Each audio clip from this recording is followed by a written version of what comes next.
ನಮಸ್ಕಾರ, ನ್ಯೂಸ್ 18 ಕನ್ನಡ ಡಿಜಿಟಲ್ಗೆ ಸ್ವಾಗತ. ನಾನು ದಿವ್ಯಾ ಪೆರ್ಲಾ.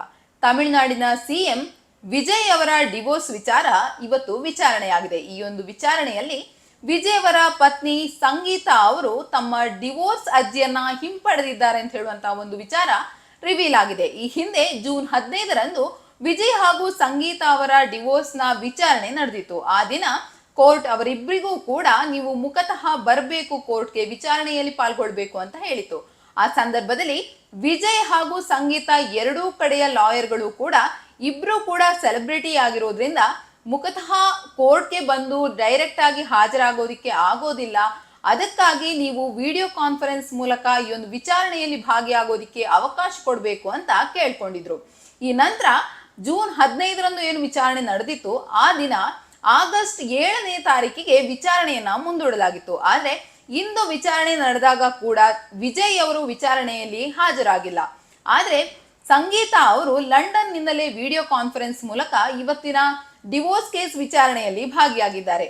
ಅಚ್ಚರಿಯ ಬೆಳವಣಿಗೆ ಏನು ಅಂತ ಹೇಳಿದ್ರೆ, ಇಲ್ಲೊಂದು ಬಿಗ್ ಟ್ವಿಸ್ಟ್ ಬಂದಿದೆ ಏನು ಅಂತ ಹೇಳಿದ್ರೆ, ಸಂಗೀತಾ ಅವರು ತಮ್ಮ ಡಿವೋರ್ಸ್ ಅರ್ಜಿಯನ್ನ ಹಿಂಪಡೆದಿದ್ದಾರೆ. ಇದು ಅನಿರೀಕ್ಷಿತವಾಗಿತ್ತು ಅಂತಾನೆ ಹೇಳ್ಬೋದು. ಯಾಕೆಂತ ಹೇಳಿದ್ರೆ ಬಹಳಷ್ಟು ದಿನಗಳಿಂದ ಫೆಬ್ರವರಿಯಲ್ಲಿ 2026 ಫೆಬ್ರವರಿಯಲ್ಲಿ ಸಂಗೀತಾ ಅವರು ಕೋರ್ಟ್ ಮೆಟ್ಟಿಲೇರಿದ್ರು. ಆಗ ವಿಜಯ್ ಅವರು ಇಲೆಕ್ಷನ್ ಪ್ರಿಪರೇಷನ್ಸ್ ಮಾಡ್ತಿದ್ರು. ಒಂದು ಕಡೆ ಇಲೆಕ್ಷನ್ ಪ್ರಿಪರೇಷನ್ಸ್ ಇರ್ಬೋದು, ಇನ್ನೊಂದು ಕಡೆ ಸಂಗೀತಾ ಅವರು ಒಂದು ಡಿವೋರ್ಸ್ ಬೇಕು ಅಂತ ಕೋರ್ಟ್ ಮೆಟ್ಟಿಲೇರಿದ್ದು ಸಿಕ್ಕಾಪಟ್ಟೆ ಸುದ್ದಿ ಆಗಿತ್ತು. ಚೆಂಗಲ್ಪಟ್ಟು ಫ್ಯಾಮಿಲಿ ಕೋರ್ಟ್ ನಲ್ಲಿ ಸಂಗೀತಾ ಅವರು ಡಿವೋರ್ಸ್ ಅರ್ಜಿಯನ್ನ ಫೈಲ್ ಮಾಡಿದ್ರು. ಆ ಒಂದು ಅರ್ಜಿಯಲ್ಲಿ ಅವರು ತಮ್ಮ ಗಂಡನಿಗಿರುವಂತಹ ವಿವಾಹೇತರ ಸಂಬಂಧದ ಬಗ್ಗೆಯೂ ಮಾತನಾಡಿದ್ರು. ಹಾಗಾಗಿ ಈ ಒಂದು ವಿಚಾರ ಸಿಕ್ಕಾಪಟ್ಟೆ ಚರ್ಚೆ ಆಗಿದ್ದಷ್ಟೇ ಅಲ್ಲದೆ ಬಹಳಷ್ಟು ಜನ, ಒಂದಷ್ಟು ಜನ ವಿಜಯ್ ಅವರನ್ನ ಸಪೋರ್ಟ್ ಮಾಡೋದು, ಇನ್ನೊಂದಷ್ಟು ಜನ ಸಂಗೀತಾ ಅವರನ್ನ ಸಪೋರ್ಟ್ ಮಾಡೋದು, ಮಧ್ಯದಲ್ಲಿ ತಮಿಳು ಖ್ಯಾತ ನಟಿ ತ್ರಿಷಾ ಅವರ ಹೆಸರು ಕೂಡ ಕೇಳಿ ಬಂದಿತ್ತು. ಹಾಗಾಗಿ ಈ ಒಂದು ಕೇಸ್ ಸಿಕ್ಕಾಪಟ್ಟೆ ಎಲ್ಲರ ಚರ್ಚೆಯ ಒಂದು ಕೇಂದ್ರ ಬಿಂದುವಾಗಿ ಬದಲಾಗಿತ್ತು.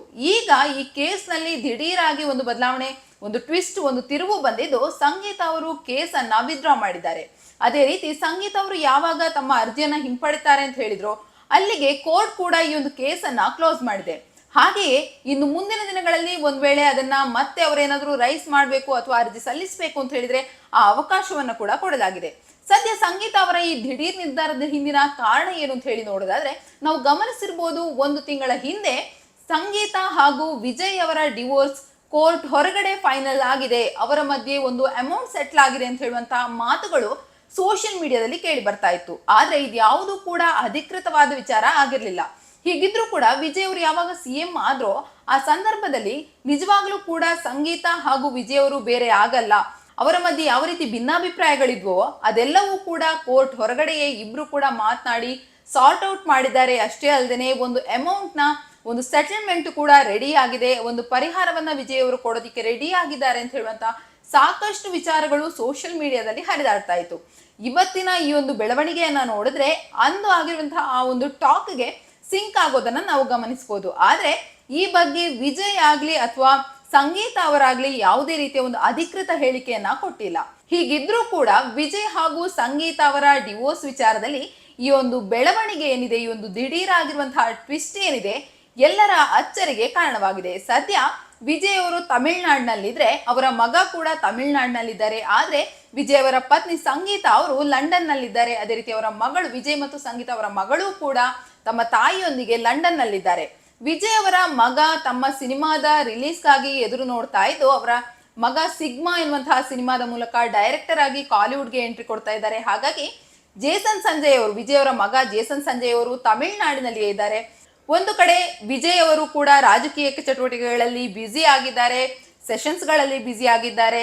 ಹಾಗಾಗಿ ಈ ಒಂದು ದಿಢೀರ್ ಆಗಿರುವಂತಹ ಒಂದು ಬೆಳವಣಿಗೆ ಏನಿದೆ, ಅವರ ಡಿವೋರ್ಸ್ ವಿಚಾರದಲ್ಲಿ ಅವರ ಒಂದು ಅರ್ಜಿ ವಿತ್ಡ್ರಾ ಆಗಿರುವಂತದ್ದೇನಿದೆ, ಇದು ಅಚ್ಚರಿ ಮೂಡಿಸಿದೆ. ಸದ್ಯ ಹೆಚ್ಚಿನ ಮಾಹಿತಿ ಹೊರಗೆ ಬಂದಿಲ್ಲ ಅಂತ ಹೇಳಿದ್ರು ಕೂಡ ಜನ ಈ ಒಂದು ಕೇಸ್ ಬಗ್ಗೆ, ಈ ಒಂದು ಡಿವೋರ್ಸ್ ವಿಚಾರದ ಬಗ್ಗೆ ಹೆಚ್ಚು ಕ್ಯೂರಿಯಾಸಿಟಿಯಲ್ಲಿ ಕಾಯ್ತಾ ಇದ್ದಾರೆ. ಆದ್ರೆ ವಿಜಯ್ ಆಗ್ಲಿ ಸಂಗೀತಾ ಅವರಾಗ್ಲಿ ಯಾವುದೇ ರೀತಿಯ ಅಧಿಕೃತ ಹೇಳಿಕೆಯನ್ನ ಕೊಟ್ಟಿಲ್ಲ.